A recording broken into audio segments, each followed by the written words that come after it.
material to copy and I don't know to study to read the book. But this is the last class. It doesn't that does not mean that we are going to be like watching TV or something like that because we still have things to do.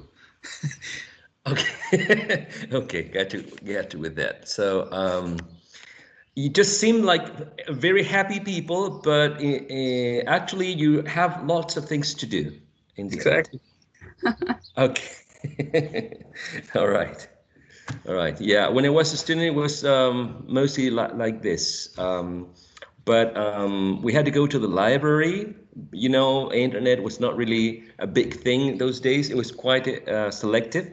I mean, you could get a computer, get connected. You could talk to people in English in other countries, but in general, we had to go to get material, to get dictionaries, to get stuff like that. It wasn't like as simple as to go to use a cell phone because when I was young, we didn't have smartphones. So if you wanted, I mean, your cell phones were just used for calling people, not for searching information.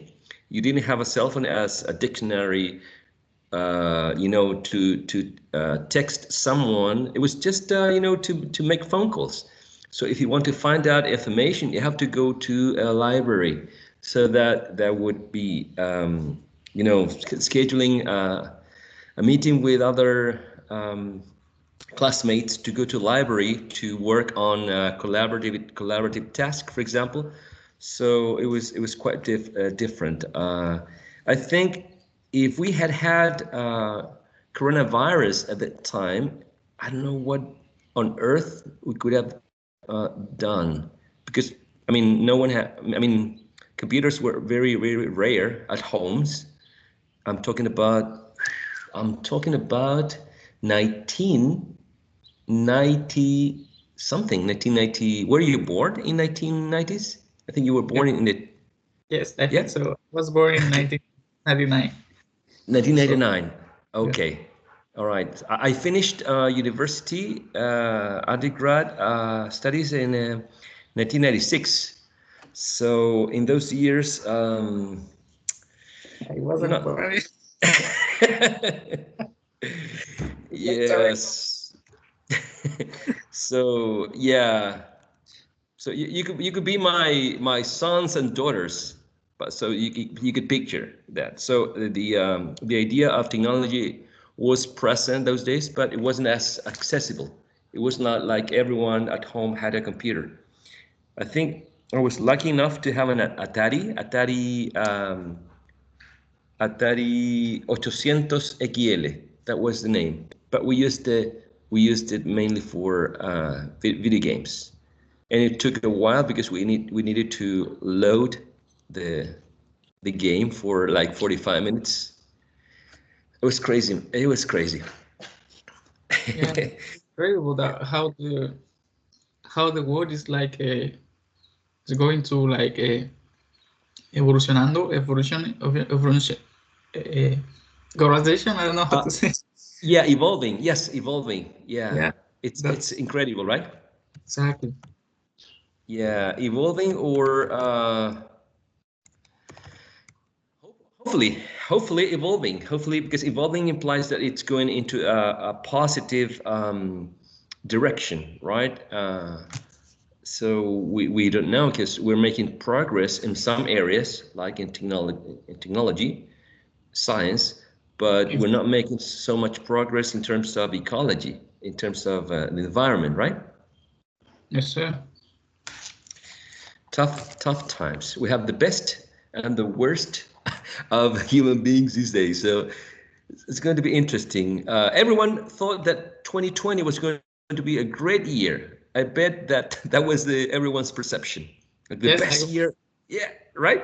I was very happy when I received the news that I was about to go to the university, and then that the coronavirus. Yeah. I'm sorry about that, guys. But No, it's you're, okay. yeah, there's I always a still have positive. I still have the opportunity to have the experience, not being in like face to face in the university, but I have classes with you, with other teacher, and I have learned a lot, I would say, as well. So it's not bad. It's not bad, I would say. It's okay. Yeah, it's always try to get the best of an experience. Try to look at the experience from the bright side. I mean, we learned how to use technology. We are at home. We get more time with our families. I don't know. There's always something positive we can, take from everything, right? Teacher, Yes, ma'am. the other Thursday we met each other. I don't know if Julian told you that. Okay. Tell me more. We had to go to the college. It was my second time there, and we finally met each other. Do you remember when I called when I remember that when I was with William and Huh? I called you when I was in my way to come here to come home. Yeah. I thought that it was only me and William in classes, so I joined the class with my cell phone in my way. Yeah, I So do remember that. yeah, so in this day we meet each other at the university, and Oh, really? yeah, Wow, what an experience, face to face. yes sir. Face to face.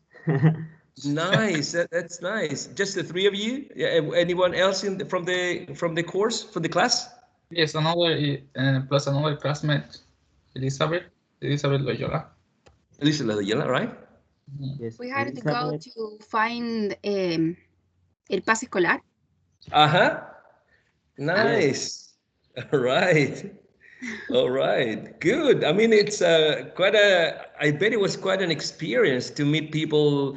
I don't know I mean, did you hug each other? Did you keep the distance from each other? How was that encounter? It was quite good to meet each other, but I like both things. Like I don't know, I was thinking to bring my friend home to have like a picnic, but at home. Yeah. But some of them didn't come, so I was very sad for that. But Right. I hope we will have another opportunity to do that. I'm I Yes. sure. I did have some of my friends in my house, but some of them couldn't come because of the time and they had to travel and stuff like that. Right. Right. Yeah. Well, How cool! How cool is that? Quite an experience. I mean, really, for real, it's like I'm very impressed, very, very positively impressed about that. That's and it's such a big, I mean, such a small thing to meet other people face to face. It's like, but these yes. days, like, yeah. Yes. While I was there, I was wondering if I could see one teacher. Like Okay. I know I couldn't see you because you was doing classes, but I was hoping if I could see like I know Professor Carlo or another teacher that had made out classes before, but I couldn't see Right. any. But Right. I think for next year we'll have the opportunity to meet all of the teachers that have classes. Sure, sure. You're going to recognize my shiny head Yes, immediately. sir. Yeah. So because you're my favorite, so when I get there, I will be to meet. Yeah, I'm going to keep this beard growing, so you're going to recognize me immediately. All right, guys, I'm very happy for that. That's a great news. That's really great news. And it's a small thing to meet, people, but it's so important these days when you don't have this face-to-face contact. So I'm very, very happy for you because it makes like this sort of dreamy situation in which we are, facing a screen, trying to have some social contact with other people become a real experience when you actually see that it's in people in the flesh. It's not just um, I don't know. It's so artificial sometimes when we are in a digital classroom, right? We hear voices. You can see me. I cannot see you. I have seen some of you, like William, Jolie. I think I've seen some of you, maybe Daniela, Fernando, maybe, right? Nelson. So it's an interesting experience. So I'm very glad, very very very happy for you. Yes, Professor, I agree with you. Good, very good.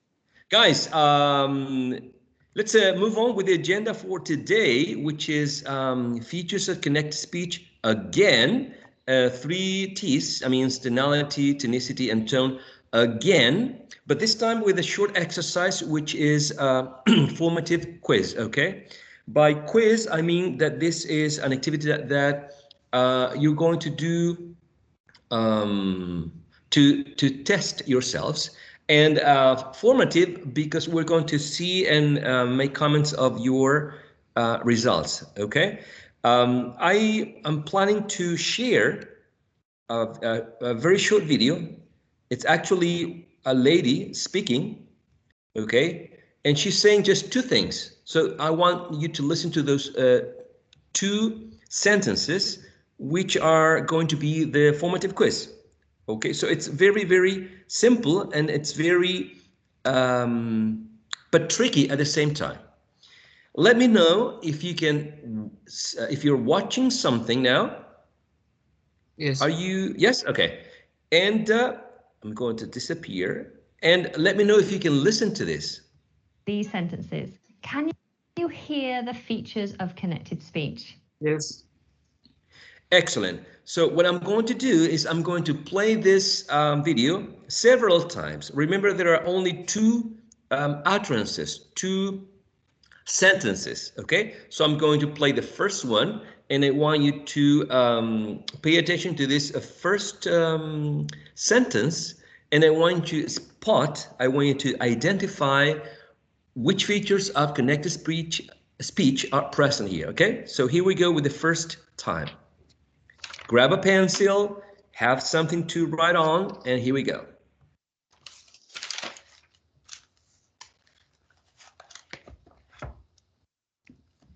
That's how it goes. The Nile is the longest river in the world. The Nile is the longest river in the world. Can you hear those features?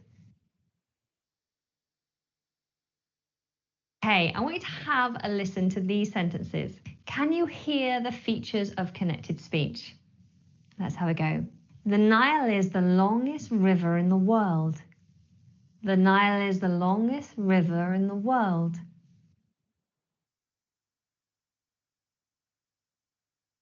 Hear the features of connected speech. That's how it goes. The Nile is the longest river in the world. The Nile is the longest river in the world. Can you hear those features?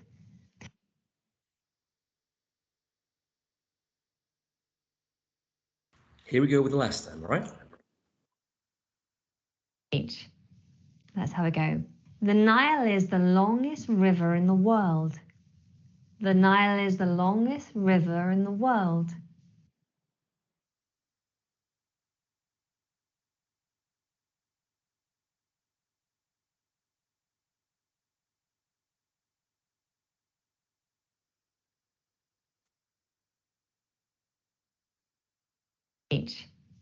That's how it goes.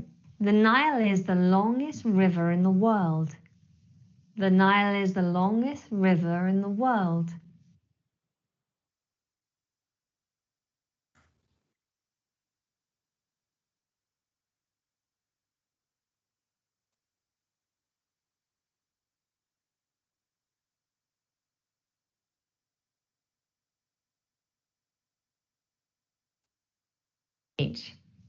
That's how it goes. The Nile is the longest river in the world. The Nile is the longest river in the world. River. All right, let me hear your thoughts. What do you think those features of connected speech might be? What do you think? Okay, I think we have, like, for example, we have an elision Okay. in the part that the Niles is the longest. Like, for example, we have the elision in the Tyson. And also, I was thinking that we have an linking, but I'm not very sure about the linking. And because she said that the Nile is the longest river in the world. I think we have a linking there, linking R, right? Okay, all right, I'm following you. And what else you can say about that? And also, give me just 1 second to think about my answer. Yeah.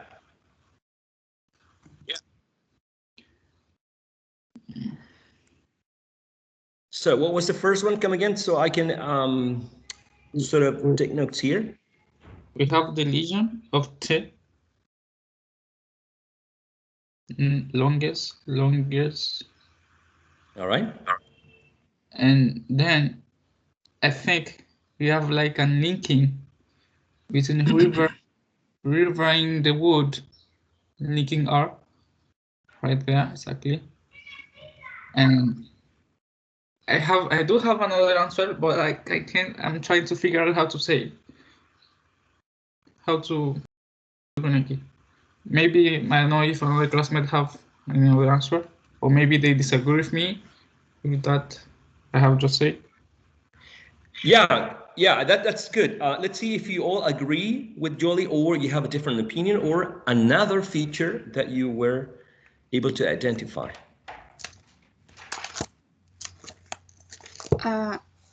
I think that in the word world, she didn't pronounce the R. There is, I forgot the name, elision, I think. Yes. Mm-hmm.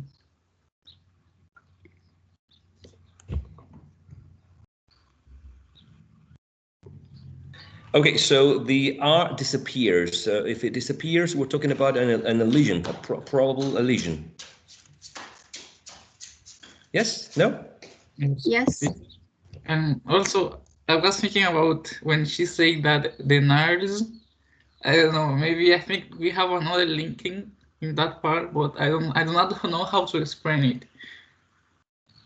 Yeah, I think that Or too. maybe she didn't say nothing about that one.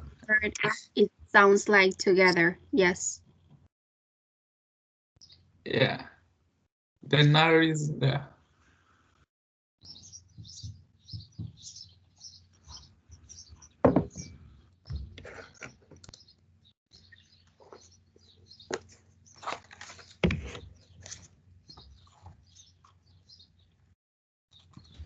Alrighty, I completely agree with you guys. The nihilist completely agree that it's a linking, and also longest, the T is not pronounced, so it's elided.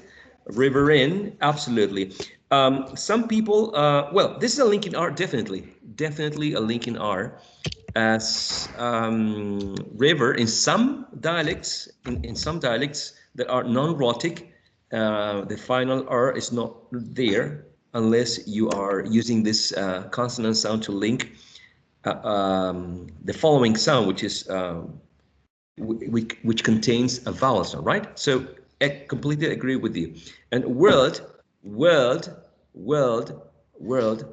yeah, it might be. It might be as well. Yes. Good. Anything else? Shall we listen to the next one, maybe? Yes. All right, here we go. Sound included.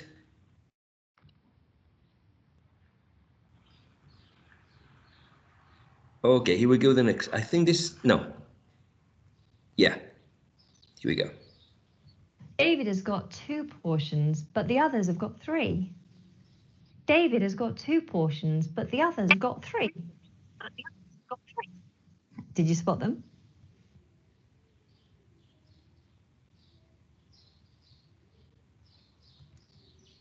Sentence. David has got 2 portions, but the others have got 3. David has got 2 portions, but the others have got 3.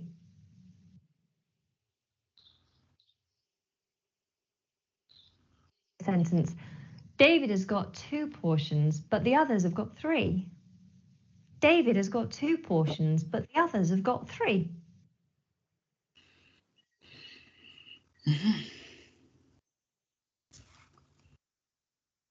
David has got 2 portions, but the others have got 3. David has got 2 portions, but the others have got 3.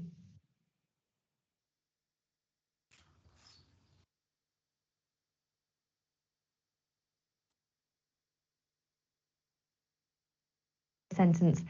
David has got 2 portions, but the others have got 3. David has got 2 portions, but the others have got 3. Yeah, Did you spot them? but I don't want you to drive you nuts, drive you crazy. Would you like to listen to this again, or it's becoming very obnoxious? Is it like a nuisance? Do you want to listen to this again, or you're fine with all the different times? in my case, One more? it's okay. I Okay. don't know for my other classmate. I'm good too. All right.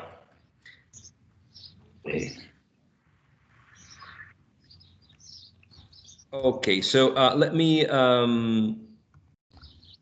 share the PowerPoint again. I think I'm sharing the PowerPoint, and Yes. and the sentence was David has got 2 portions, but the other have got 3. Thank you. Thank you very much. But Alrighty. in these sentences, like I noticed that where she was talking, we have like a 3 elision, I would say. No, yes, 3 elisions. One in cut has got. Yes, I noticed that she didn't pronounce like the T, or she pronounced it like, but not like that clear. And then we have again in but, we have that elision again. In portions, I think that there is an elision too because she said portions without the R. And the other elision I noticed, teacher, is like got, and the other got have got. That T is not pronounced. And also in have, she didn't like. I think she's like deleting the sound. Yeah, exactly. So in this instance, we have like a much elision. Let me see if I can find some linking that I don't really see. I don't really see linking. I think that maybe in the part that Julian is saying, there is like a kind of reduction, I think, because she didn't pronounce the entire word. Have is like, I've Yes. got 3. Yes, like for example, she pronounced it with the schwa, maybe. Yeah, not with the wedge, but with the schwa,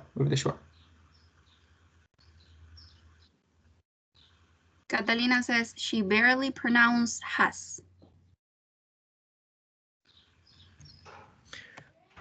All right, so she doesn't pronounce has, or she omits or elides one specific sound.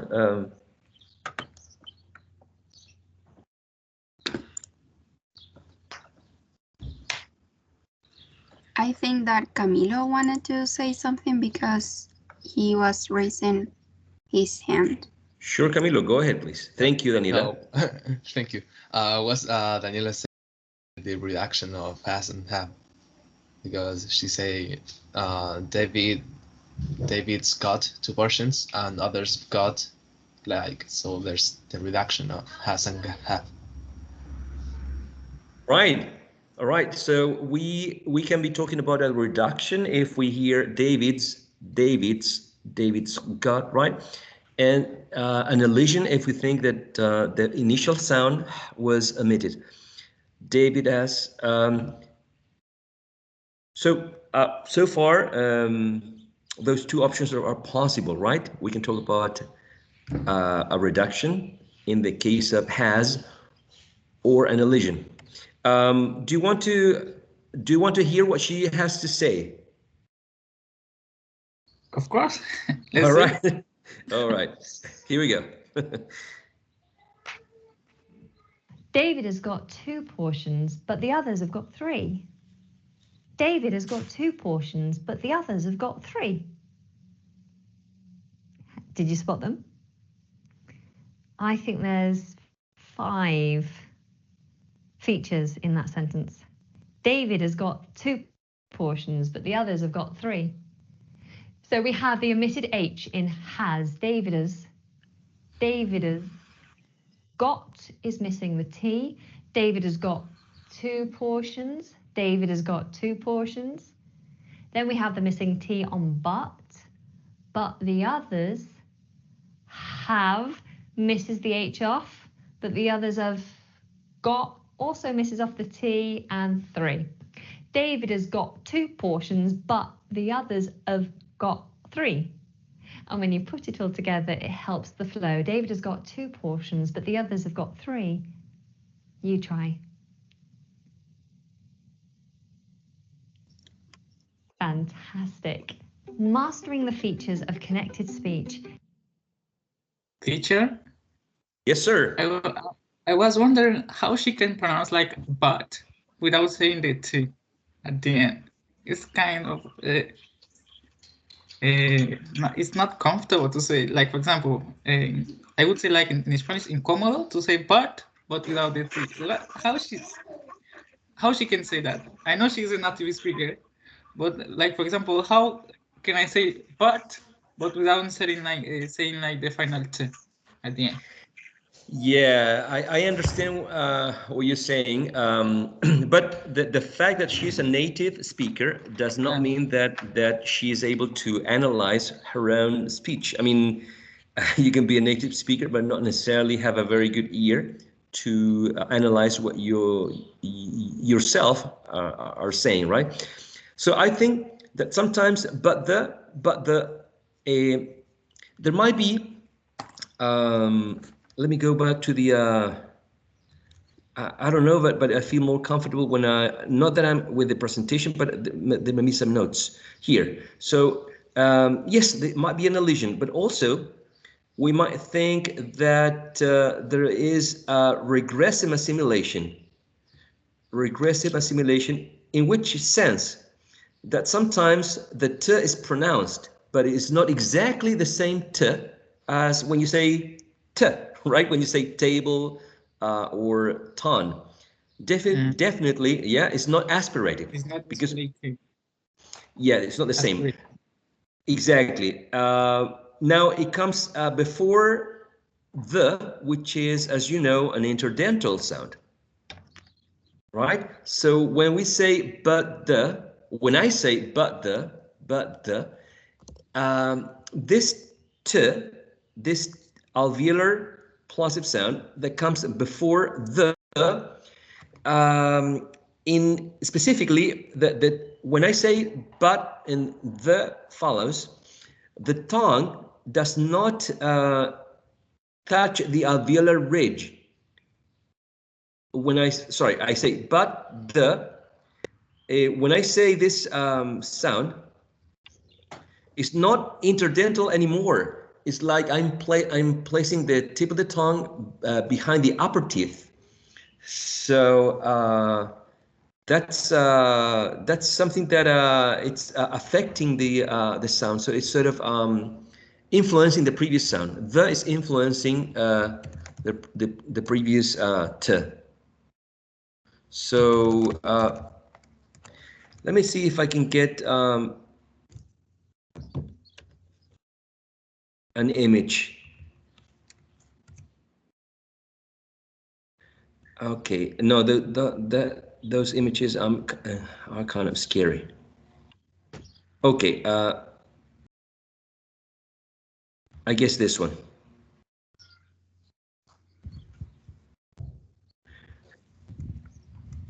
Okay, here we go. With I don't know if you can see this. Yes, I can. Yes. Okay. So Sorry about this picture if someone gets scared, but this is who we are, right? Muscles, bones, and etc. And a soul, hopefully. So whenever we say the, we place the tip of the tongue in between the teeth, right? That's why it's called interdental.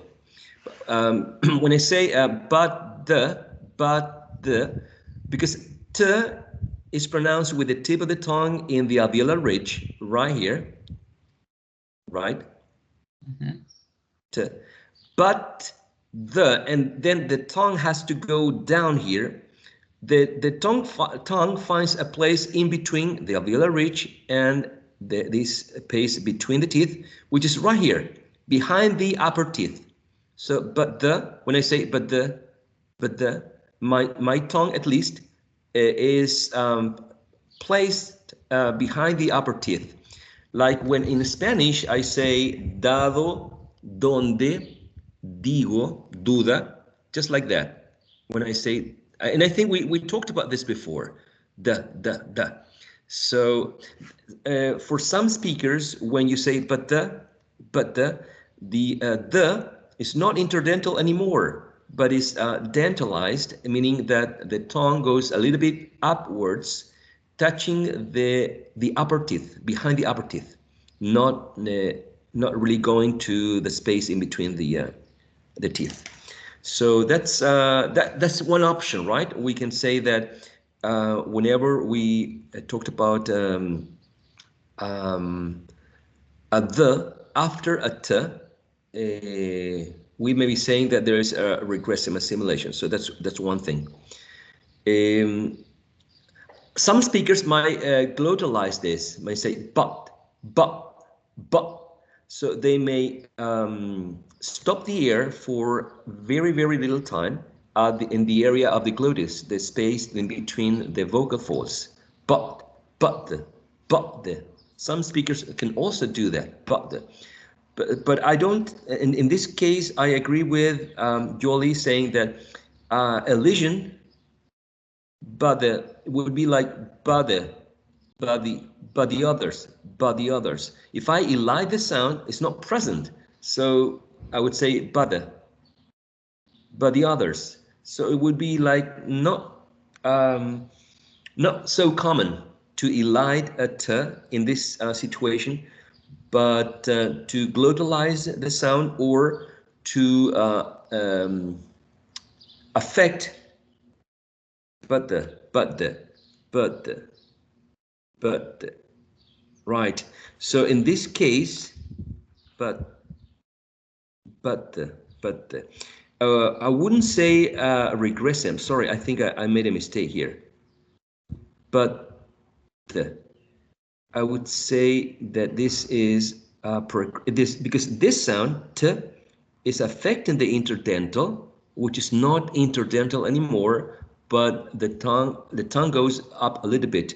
So I would say progressive assimilation, because it's from going from left to right, progressing. Sorry about the if I created a confusion here, but this sound, alveolar sound, is affecting the following one, and therefore is sort of going from, I mean, not sort of, but going from left to right in a progressive way, progressive assimilation in terms of place of articulation, right? And do you remember what she said about has and have, the initial sound? Like she doesn't pronounce them, or she like them. Right, she talked about elision, right? Now, do you agree with that, or you still think it's a reduction? I think, yes, I think it's a religion, and also it's like a okay, I have forgot the word. Also is like you have just said, but I have forget it. That's all right, don't worry. It's also reduction, because Reduction. I think she changed the weight for the schwa. So we are not having the same sound. We are having like a wedge changing for a schwa sound. So sound. So right. Right. Just to clarify, when we talk about an elision, we might be thinking that the initial sound in has or have is omitted, right? That's when we talk about elision. And when we talk about reduction, probably we're talking about the loss of the initial, right? And also the vowel sound. Just like when we have a contraction, when someone says it's or she's or his, right? That's what we are talking about, just to confirm with you. Do you all agree with that? I do. Okay, because that's the idea. If David as, and we omit only the initial sound of has, we're talking about an elision of the initial consonant sound.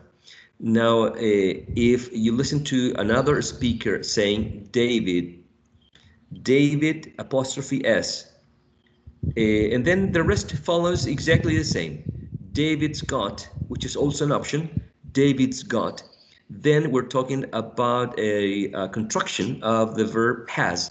And a contraction is also a reduction, right? If you remember, the apostrophe S can be a contraction for has, for is, right? And depending on the context, you can know if it's is or has. In this case, is has because it's followed by the verb got, right? Okay, so now the idea is that we take a very quick look about the three T's very quickly. In terms of intonation, what do you think?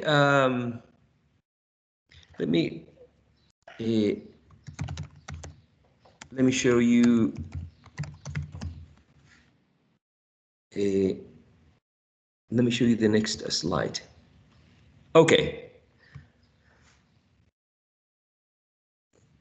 All right. So here we have three sentences that I'm going to ask some of you to read. I think I'm going to ask Nelson Parrao, if you are here and with a working microphone, to read the first one, Lisbeth Diaz, the second one, and Diana Marin, the third one. Okay?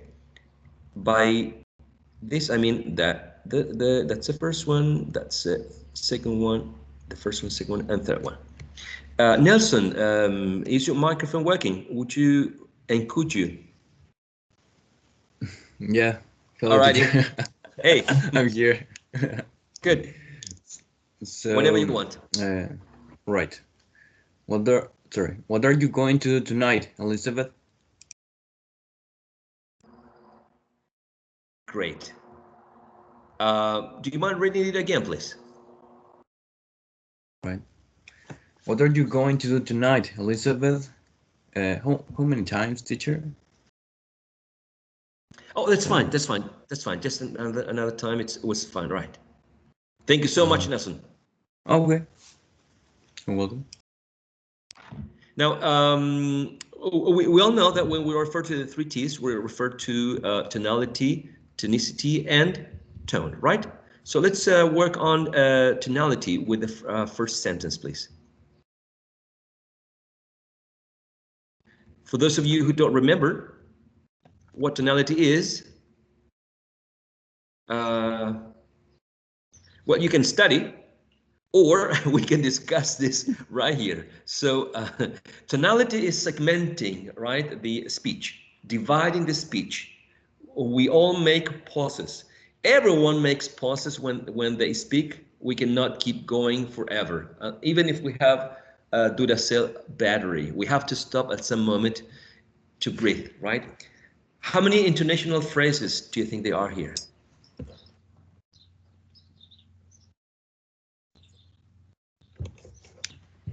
I think that there is just one boundary between tonight and Elizabeth. Okay, perfect. So we have two IPs, two intonation phrases. All right, or tone units, or thought groups. Many people given so many different names to these, but basically essentially the same.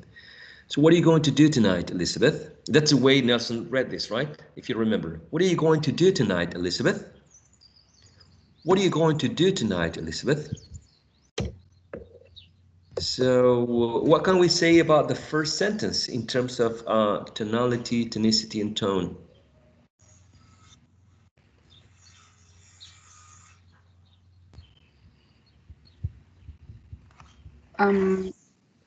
I think that there is like an emphasis in what are you going to do tonight, Elizabeth? Okay, all right. So if there's emphasis in, I'm sorry, and what's the emphasis? To do, I think. Okay, so the emphasis is in to do, or just to, or do, or both. What do you think? I think that both. Okay. When we talk about tonality, as we discussed before, is that's dividing, right? The speech. So what are you going to do tonight, Elizabeth? As Daniela mentioned, there was a small pause here, so we're having two different intonation phrases. Now, when we talk about tonicity, we are identifying where the emphasis go, right? Which syllable is the most prominent one, the tonic syllable or the nucleus of the sentence. The focus, of this sentence or the WH question is, as Danila mentioned, in the to do, right? To do. Now, if we are more specific, the verb is a tonic syllable, as the other one is a preposition, right? So in general, prepositions are, as they are function words, they're not necessarily stressed. In general, only the content words are the words that are stressed. The verbs, remember that? Adverbs, um, adjectives, and nouns, right? Those are the content words. So this is the tonic syllable. What are you going to do tonight, Elizabeth? And so that would be the tonic syllable. What should we call this tonight? This section Tail. that comes the tail. Okay. Perfect. Tonight will be the tail, all those syllables that come after the tonic syllable. What should we consider that what comes before? What do you think?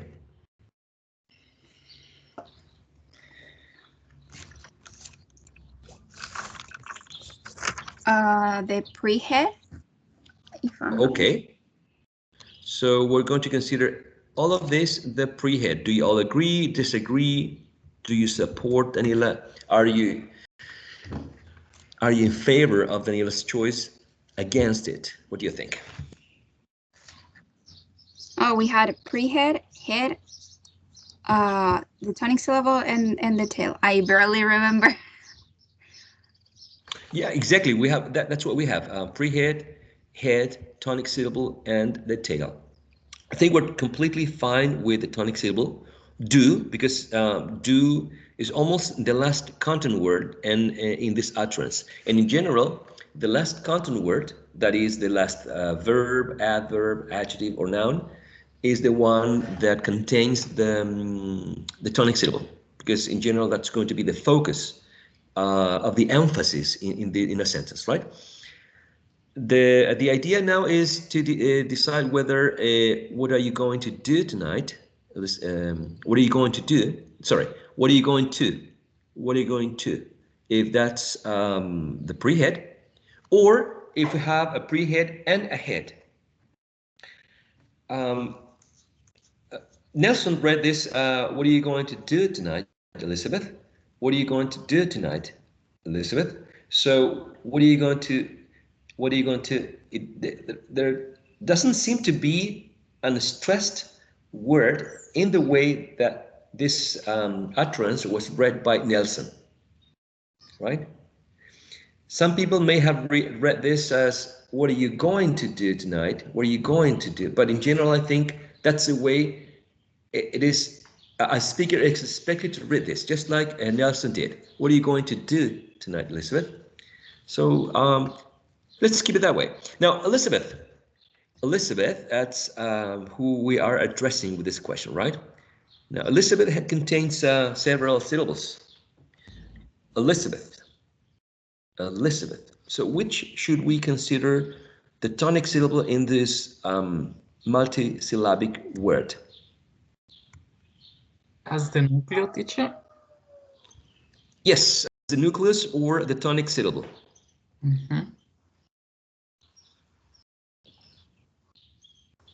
The second one, Lee. The second one, right?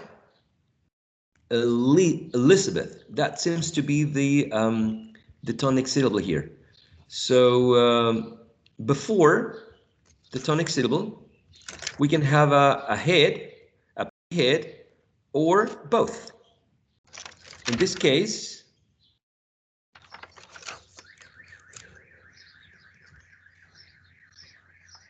In this case, it's like I don't know if we can have like the pre-head without the head. absolutely.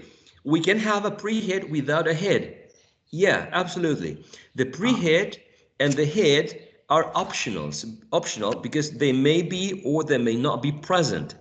We can have a pre-head alone, standing in itself. We can have a head standing in itself, or we can have both. As Jolie said, this is a pre-head because e is not stressed. So we only can have a pre-head. And after the tonic syllable, you know that we can only have a tail, right? Yes. Exactly. So that's the idea in this first sentence. Lisbeth, I think you might be the next volunteer for the following. Are you all right? Yes? Yes, Excellent. Go for it. you should go to the restaurant in the mall, shouldn't you?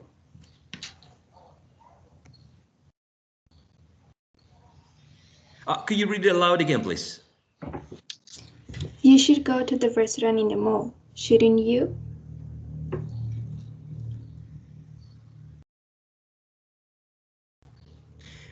Were you paying attention to the way Lisbeth read this? Because I was completely not prepared to the way she read this. So I'm sorry, Elizabeth, can you read it just one more time, please?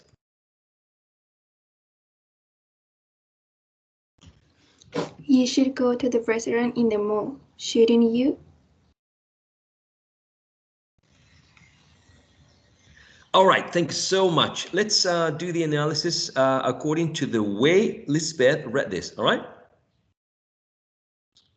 Which is completely, I was not prepared for this, all right. But I like challenges. Let's go. Okay, tonality, how many chunks, how many segments, how many intonation phrases can you spot? We got She said, I think that we have a bar in restaurant. You should go to the restaurant. In the mall, there is another boundary. Shouldn't you? All right. Do you all agree or disagree with Daniela?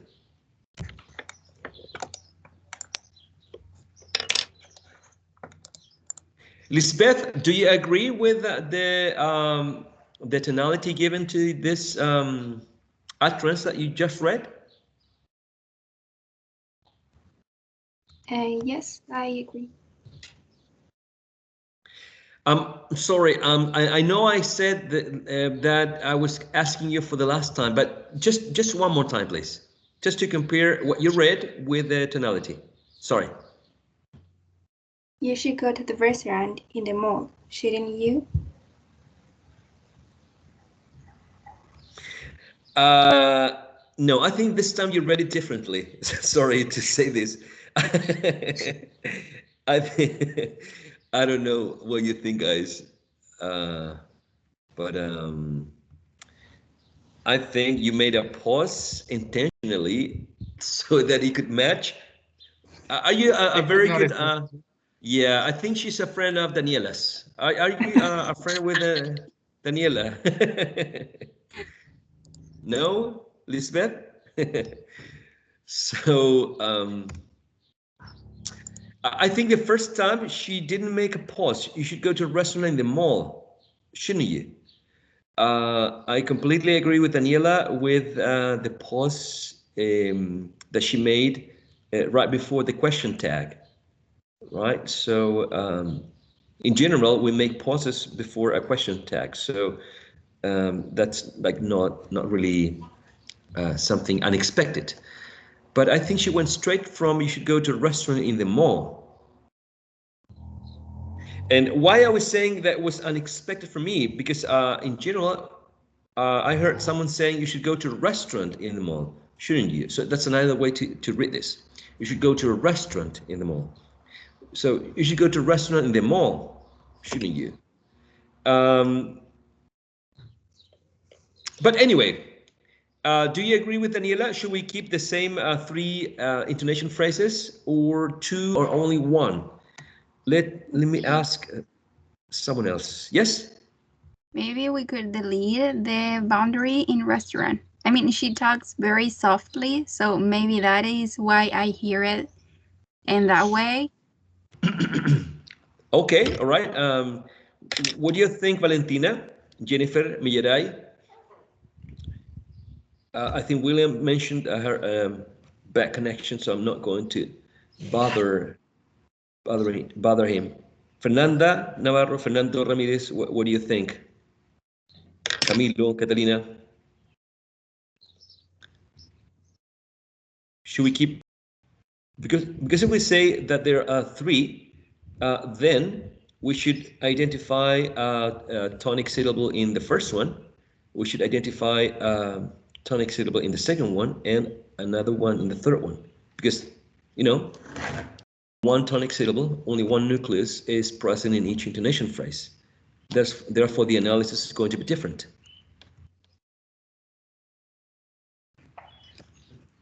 Teacher, when we talk about fall intonation, rise intonation, we talk of tonality too, or not? I don't remember. Um, tonality has mainly to do with the division of the utterances, depending on the way we organize the idea, right? The ideas.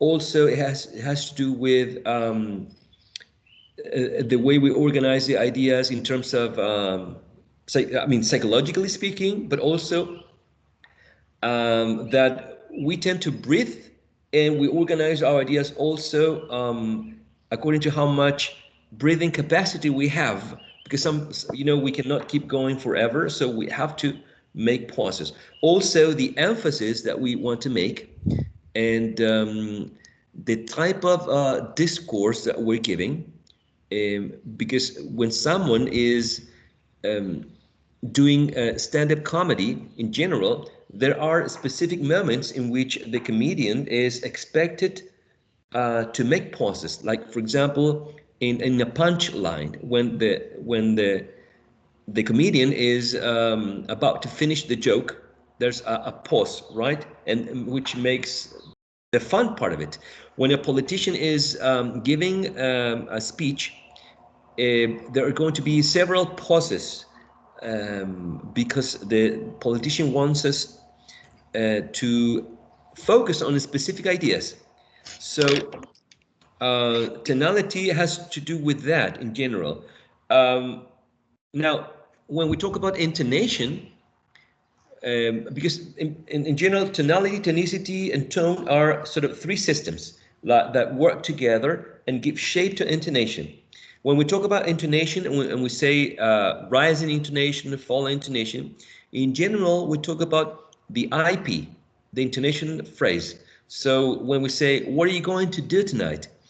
WH question in general, in English, the speaker is expected to use a falling intonation for a WH question in general.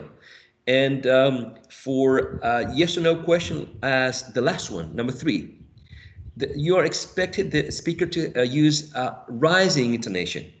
So intonation, rising, falling, is mainly used for intonation phrases.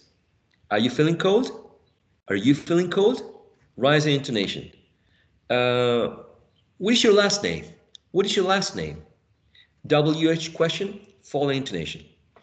The third concept of the 3 T's, tone,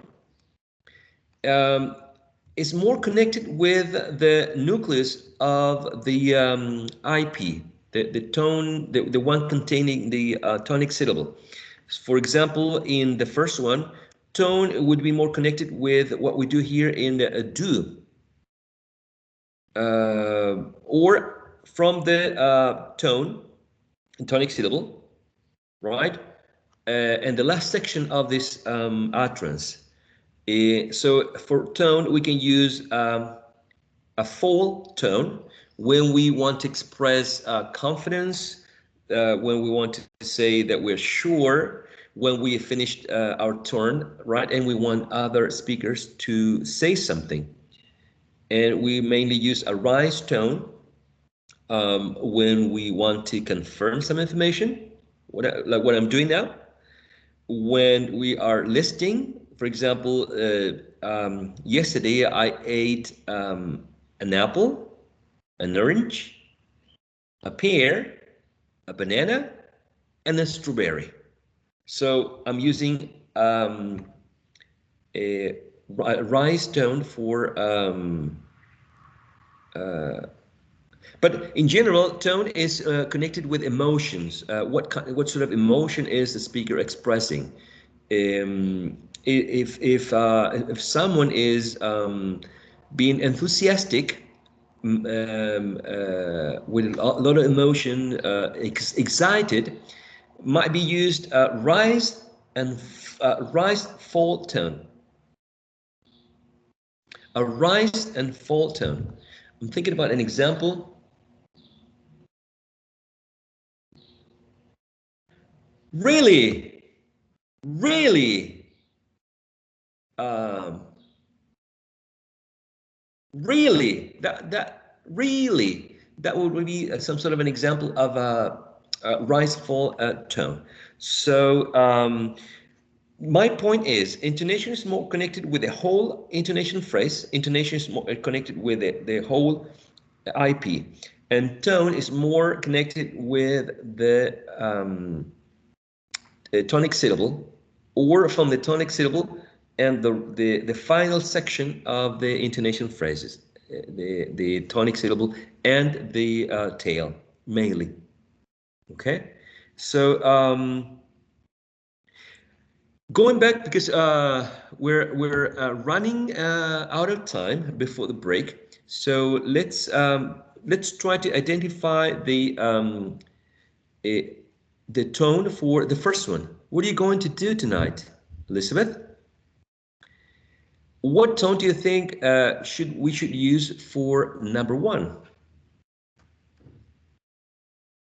According to what Nelson read. Remember the way Nelson read this? What are you going to do tonight, Elizabeth? I'm trying to replicate Nelson's tone. But if Nelson is there, maybe he could read it again, if he's so kind. I'm here, teacher. Okay. Could you, Nelson, please read that aloud again, please? Let's focus on the tone he's using, right? Sure. What are you going to do to? No, I think it's not the way. What are you going to do tonight? No, it's not that way, teacher. What are you going to do tonight, Elizabeth? I think it's that. What are you going to do tonight, Elizabeth? All right, I think you got it this time. All right, good, good. So what do you think? What are you going to do tonight, Elizabeth?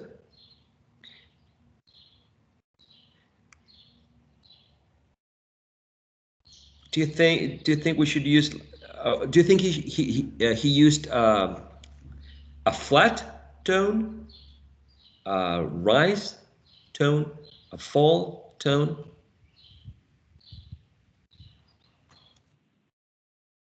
Is my microphone on? A Of fall course. tone? Yes, teacher. Okay. Okay. What about the other? What about the other, the Elizabeth?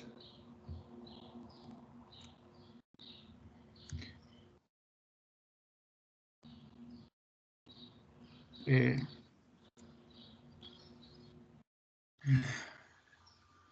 he used.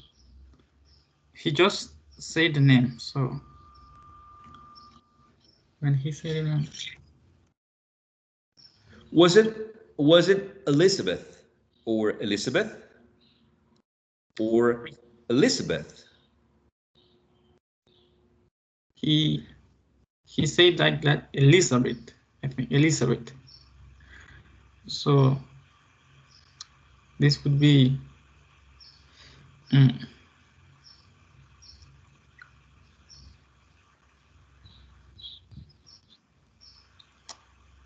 that would be